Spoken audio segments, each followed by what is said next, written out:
ठीक हो गया। अब मैंने डी फ्लिप फ्लॉप के दौरान डायरेक्टली कैरेक्टरिस्टिक इक्वेशन यूज की थी, क्योंकि characteristic equation of the D flip flop is very simple. वो क्या थी? Next state is directly equal to D input, जो कि फ्लिप फ्लॉप की थी। लेकिन that is not the case in the JK flip flop. अब there are actually two ways. आप कैरेक्टरिस्टिक टेबल, अगर आपको याद है तो आप कैरेक्टरिस्टिक टेबल से भी ये स्टेट टेबल बना सकते हैं, या कैरेक्टरिस्टिक इक्वेशन याद है तो उससे भी आप ये कर सकते हैं, ईदर वे। ठीक हो गया। अच्छा, अब इस स्टेट टेबल में मैंने इसको रिक्वायर्ड टू फिल अप इसलिए लिखा हुआ है क्योंकि ये जब तीन स्टेट्स, हमें पता है कि ये तीन इनपुट्स होती हैं स्टेट टेबल की, प्रेजेंट स्टेट्स जो 2 होंगी या जितनी भी होंगी, और उसके अकॉर्डिंगली अगर इनपुट कोई है उस पूरे लॉजिक सर्किट डायग्राम की, वो भी आपकी इनपुट बनती है स्टेट टेबल की। तो 3 वेरिएबल्स मतलब 2⁻³ के ये 8 कॉम्बिनेशन तो हम फटाफट बना लेते हैं। बाकी पीछे जो मेजर बाकी जो चीजें बच जाती है, नॉट मेजर बल्कि रेस्ट ऑफ द टेबल जो बच जाता है, वो इन कॉम्बिनेशन, ये तो कॉम्बिनेशन सीधा सीधा 2⁻³ पे बन गया ना, 3 वेरिएबल्स हैं। अगर कोई एक और फ्लिप फ्लॉप इन्वॉल्व होता है या कोई एक और इनपुट इन्वॉल्व होती तो वो भी इसी इनपुट के दायरे में आती है और 2⁻4 हो जाता, 2⁻5 के अकॉर्डिंगली कॉम्बिनेशन बनते हुए टेबल लंबा हो जाता। ठीक हो गया। आगे flip flop number A and flip flop number B की इनपुट्स भी इन्वॉल्व होती हैं। क्यों? क्योंकि ये बात हमने सीक्वेंशियल सर्किट एनालिसिस के इंट्रोडक्शन के दौरान ये बात क्लियर की थी मैंने कि नेक्स्ट स्टेट हमेशा डिपेंड करती है, हमेशा फाइंड आउट हो सकती है with the help of present state and as well as the input of the flip flops. ठीक हो गया। अच्छा, now we will find the QA plus मतलब next state of the two flip flops from the characteristic equation, or we can do that by using with the help of characteristic table. अच्छा, ये कैसे कर सकते हैं? For this we will first find the values of JA, KA, JB, KB from equations 1 to 4. ये जो हमने 4 equations derive की हैं, उसको सबसे पहले हमने JA, KA का कॉलम फिलअप करना है। क्यों? क्योंकि ये inputs of the flip flop है, ये लॉजिक पता लगेगी कि इन पे क्या इनपुट्स आ रही हैं, तभी ये आउटपुट नेक्स्ट स्टेट डिफाइन हो सकती है। तो सबसे पहले input of the flip flops की कंडीशन जानना जरूरी है, क्योंकि वी नो इनपुट्स पे फ्लिप फ्लॉप की जो आता है उसी के लिए अकॉर्डिंगली उसकी नेक्स्ट स्टेट आउटपुट अपडेट होती चली जाती है। तो we will focus first on to know the unknown values of JA, KA and JB, KB। तभी हम नेक्स्ट स्टेट बता सकते हैं ना कि यहाँ क्या आएगा depending on JA, K inputs of the flip flop. Set हो रही है, रीसेट हो रही है, क्या हो रही है। ठीक हो गया। ये 4 इक्वेशन हमने बना ली हुई है JA, KA, JB and KB flip flop की। तो we can fill this table with the help of these equations. इस इक्वेशन में क्या हो जाएगा? JA फाइंड आउट करने के लिए सबसे पहले JA के कॉलम को हम फिलअप कर लेते हैं। JA is equal to QB।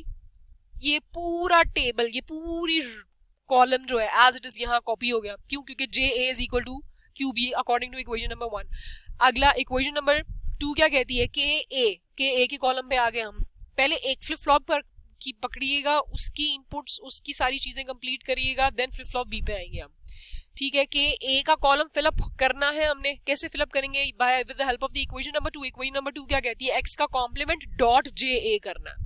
ये जो इक्वेशन कह रही है ना, इस टेबल में आपने वो बारी बारी वैल्यूज उठाते चले जाना है। X बार सबसे पहले फॉर एग्जांपल KA की ये फर्स्ट वैल्यू हमने फाइंड आउट करनी है। तो X इधर क्या है? X का बार मतलब 0 कॉम्प्लीमेंट 1 हो गया, 1 डॉट JA इज 0, तो 1 डॉट 0 इज 0। ठीक हो गया। इसी तरीके से KB की ये वैल्यू फाइंड आउट करनी है, तो इक्वेशन नंबर 2 में X की ये वाली वैल्यू एंड JA की ये वाली वैल्यू इक्वेशन नंबर 2 में डाल दें, ये KA फाइंड आउट हो जाएगा।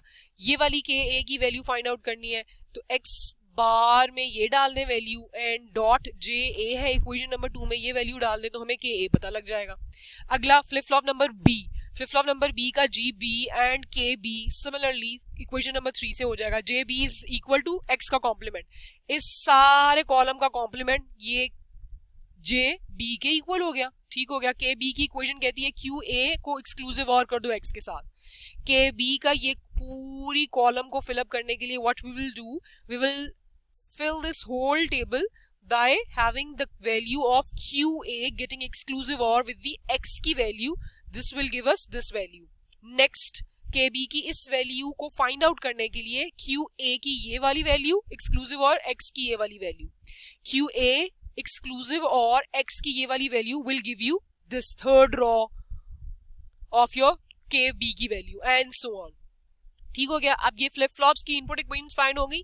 Now how we will find the next state. Characteristic table पे अगर हम गौर करें तो कैरेक्टरिस्टिक टेबल अगर हमें याद हो तो वी नो कैरेक्टरिस्टिक टेबल की ये इनपुट्स होती थी, ये वाली और ये वाली इनपुट्स होती थी एंड नेक्स्ट स्टेट हमेशा हमारी आउटपुट होती थी. यही बात होती थी. और इधर भी हम क्या करने जा रहे हैं, इधर भी हम नेक्स्ट स्टेट को ही फिलअप करने जा रहे हैं. ठीक है, तो ये मोर और लेस आप देख रहे हैं कि क्यों हम कैरेक्टरिस्टिक टेबल के थ्रू भी अंडरस्टैंडिंग ले रहे हैं. I repeat, either use the characteristic table और द कैरेक्टरिस्टिक इक्वेशन. दोनों में से जो वे आपको समझ आए that is up to you. Characteristic table से मैं सिर्फ इसलिए करा रही हूँ ताकि अगर किसी को इस तरीके से अंडरस्टैंडिंग डेवलप होती है तो ही और she can use the characteristic table if he remembers the table directly. ठीक हो गया कि कैरेक्टरिस्टिक टेबल में ये इनपुट्स होती थी ये तीनों और ये हमारी आउटपुट होती थी जो कि हमारी नेक्स्ट स्टेट ही है. और हमने यहाँ भी नेक्स्ट स्टेट ही अब हमारी जो फिलअप होना रह गई है, बच गई है, वो नेक्स्ट स्टेट ही रहती है. हम क्या करेंगे जी, कैरेक्टरिस्टिक टेबल कहता है जी अगर प्रीवियस या प्रेजेंट स्टेट जीरो है, जे भी जीरो है एंड के भी जीरो है तो ये इसी रॉ में ढूंढे. ये देखिएगा Q A, I am talking about the flip flop number ए. अभी सिर्फ फ्लिप फ्लॉप नंबर ए की बात हो रही है. क्यों? I am going to fill up the column of QA plus and QA plus belong to flip flop number A, not flip flop number B. इसकी belonging की बात नहीं हो रही है तो अभी इसको भूल जाए. QN मतलब ये वाली state of flip flop number A, J of flip flop number A and K of flip flop number A.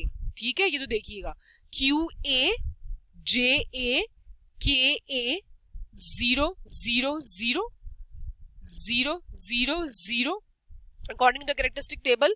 हमें ये मालूम है, हमने यहाँ फिलअप किया हुआ कैरेक्टरिस्टिक टेबल बनाते हुए कि ये हमें नेक्स्ट स्टेट इस मूवमेंट पे जीरो देगा. तो इसका मतलब है जब क्यू ए जीरो होगा, जे ए जीरो होगा, के ए जीरो होगा तो क्यू ए प्लस हमें जीरो देगा. मैंने ब्लू हाईलाइट सिर्फ इसलिए किया हुआ ताकि आप मैच कर सकें. आई रिपीट, अभी फ्लिप फ्लॉप एक मैंने पकड़ा है. टर्न बाय टर्न हमेशा फ्लिप फ्लॉप की स्टेट्स को और उसके कॉलम्स को फिल कीजिएगा. जिस तरह जब मैंने जे ए किया था तो मैंने प्रॉपर्ली पूरा जे ए किया, मैंने के बी लिया, के ए लिया तो मैंने प्रॉपर्ली पूरा के ए फिलअप किया. Then I come towards the flip flop number B. ठीक हो गया. एक और कॉलम कर लेते हैं इसी साइड का. कैरेक्टरिस्टिक टेबल में है जी प्रेजेंट स्टेट जीरो है, जे किसका हो गया, जे ए, क्योंकि मैं फ्लिप फ्लॉप नंबर ए की बात कर रही हूँ. दिस इज जीरो, के इज 1. तो फ्लिप फ्लॉप नंबर ए में प्रेजेंट स्टेट इज जीरो. ये क्यू एन ही कहलाएगा ना. ये कैरेक्टरिस्टिक टेबल में अगर क्यू एन क्या होता है, प्रेजेंट स्टेट. तो प्रेजेंट स्टेट ऑफ व्हाट, मैंने फ्लिप फ्लॉप ए पे हूं तो मैं फ्लिप फ्लॉप नंबर ए पहले सॉल्व कर रही हूं तो मैं क्यू ए कंसिडर करूंगी इधर का क्यू एन और इसकी वैल्यू देखूंगी जीरो. अगला क्या है, जे ए क्या होना चाहिए, zero, J A zero and K ए हमारे पास 1 होना चाहिए. के ए 1 होना चाहिए. के ए 1 होने की कोई इस तरह की कंडीशन नहीं है कि जे ए 0 और के ए 1 हो. तो ये कॉलम अगर कैरेक्टरिस्टिक टेबल का छूट रहा है तो कोई फर्क नहीं पड़ रहा. क्यों? क्योंकि we are using it for helping sake. ये हमें डायरेक्टली इसको फिलअप करने के लिए हेल्प करेगा. That is it. अच्छा, एक और इसमें से देख लेते हैं अगर कोई और एक अंडरस्टैंडिंग डेवलप हो सके अगर हमारी, just to make it show कि आप अंडरस्टैंड. ठीक है, फ्लिप फ्लॉप नंबर ए के लिए लास्ट टेबल कैरेक्टरिस्टिक टेबल देखिए. ये कैरेक्टरिस्टिक टेबल तो हमें ऑलरेडी प्री डिफाइंड है ना, हमें मालूम है, ये तो हम जानते हैं ये टेबल है. प्रेजेंट स्टेट है 1, जे है 1, के है 1. अब इस स्टेट टेबल पे आ जाए. मैं आई रिपीट, हम फ्लिप फ्लॉप नंबर ए की फिलहाल बात करें तो present state of flip flop number A is 1. ये वाला flip flop number A is 1. Flip flop number A का J A is 1. Flip flop number A का के ए इज 1. ये आ गया प्रेजेंट स्टेट जे के 1 1 1. तो प्रेजेंट स्टेट जे 1 1 1 तो flip flop number ए पे है तो अकॉर्डिंग टू दिस 1 1 1 इधर 0 आना चाहिए. तो क्यू ए नेक्स्ट स्टेट क्या आ गई, 0 आ गई. इसके अलावा इसी तरीके से हम फ्लिप फ्लॉप नंबर बी के लिए क्या करेंगे, पिंक शेड से मैंने flip flop number B show किया हुआ है. अब फ्लिप फ्लॉप नंबर बी पे आ गए हम. क्यों? हमने क्यू बी प्लस फिलअप करना है, ये वाला कॉलम फिलअप करना है. इसके लिए कैरेक्टरिस्टिक टेबल में सिर्फ मैंने एक रैंडम रॉ शो की हुई है.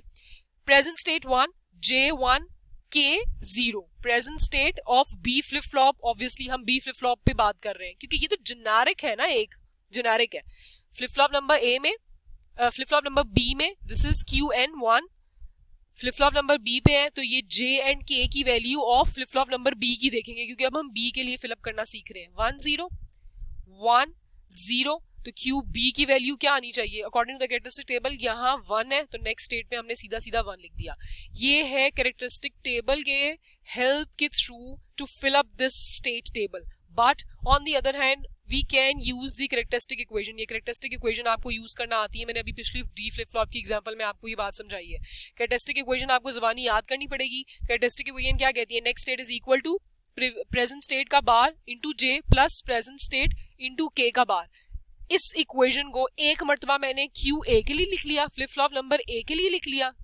टू फाइंड नेक्स्ट स्टेट क्या है फ्लिप फ्लॉप नंबर ए की? Q A plus.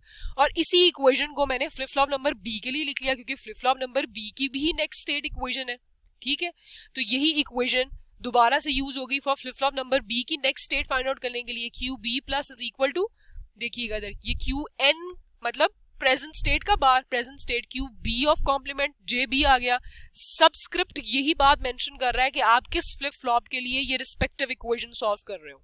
ठीक हो गया, इस इक्वेशन को आपने लिख लिया और इस इक्वेशन में अब आप डायरेक्टली ये देखिएगा Q A plus is equal to this, ये present state and J A and K A की वैल्यूज डालते जाएं इसमें। ये देखिएगा present state J A and K A की वैल्यूज डालते जाएं और ये क्यू ए प्लस को फिलअप कर लें। क्यू बी प्लस के लिए ये वैल्यूज इसकी वैल्यूज इस प्रेजेंट स्टेट से एंड जे बी एंड के बी की वैल्यूज डालते जाएं और ये पूरा आप सॉल्व करके ये पूरा कॉलम निकाल सकते हैं ये इक्वेशन सॉल्व करके। ठीक हो गया। नेक्स्ट हमारे पास आ गया last step, state diagram. State diagram हमें मालूम है pictorial representation of state table होती है। ये स्टेट टेबल हमारा बन चुका हुआ है प्रीवियसली। स्टेट हमने 4 डिफाइन कर ली, क्यों? क्योंकि 2 जे के फ्लिप फ्लॉप से तो 4 स्टेट डिफाइन हो गई, 0 1 2 3। अब ये state table as it is, जिस तरह मैंने आपको प्रीवियसली डी फ्लिप फ्लॉप की एग्जांपल में समझाया था, एक रॉ में दोबारा समझा देती हूँ अगर वो मिस हो गया हो या कुछ ऐसा हो गया हो। प्रेजेंट स्टेट पे हम खड़े हैं, प्रेजेंट स्टेट है रॉ नंबर 1 पे, देखिएगा 0 0 0। ठीक है, यही बात कर रहे हैं हम लोग। 0 0 प्रेजेंट स्टेट है, 0 0 प्रेजेंट स्टेट होगी। नेक्स्ट स्टेट किस पे जंप कर गया? ये 0 1 पे। ये देखिएगा एरोहेड 0 1 पे जंप कर गया एंड इनपुट ओवर आउटपुट लिखते हैं इस एरोहेड पे, लेकिन सिर्फ चूंकि हमारे पास यहाँ इनपुट है, मैंने आपको बताया आउटपुट वाई यहाँ प्रेजेंट नहीं था। क्यों? क्योंकि output of the flip flops directly output थी, तो सिर्फ हम इनपुट को मेंशन कर देंगे और input of that whole logic diagram is x which is 0, तो यहाँ 0 मेंशन हो गया। इसी तरीके से एक रैंडम और रॉ फिलअप कर लेते हैं। सपोज हाँ we are standing at 1 1, present state is 1 1, तो हम किस पे वो लॉजिक डायग्राम की फ्लिप फ्लॉप्स खड़े हैं? They are standing at state 1 1 1 1 से नेक्स्ट स्टेट हमारे पास क्या है? 0 0 पे जंप कर गई है। ये देखिएगा 1 1 से एरोहेड 0 0 पे जंप कर गया एंड देन हमारे पास इनपुट ओवर आउटपुट मेंशन करना है। आउटपुट हमारे पास है नहीं, तो इनपुट सिर्फ मेंशन होगी ये 0। In this way we fill up for all these present state and next state and as well as input हमने मेंशन करते हुए ये पूरी स्टेट डायग्राम बना ली। ठीक हो गया। This is your sequential circuit analysis example using JK flip flop.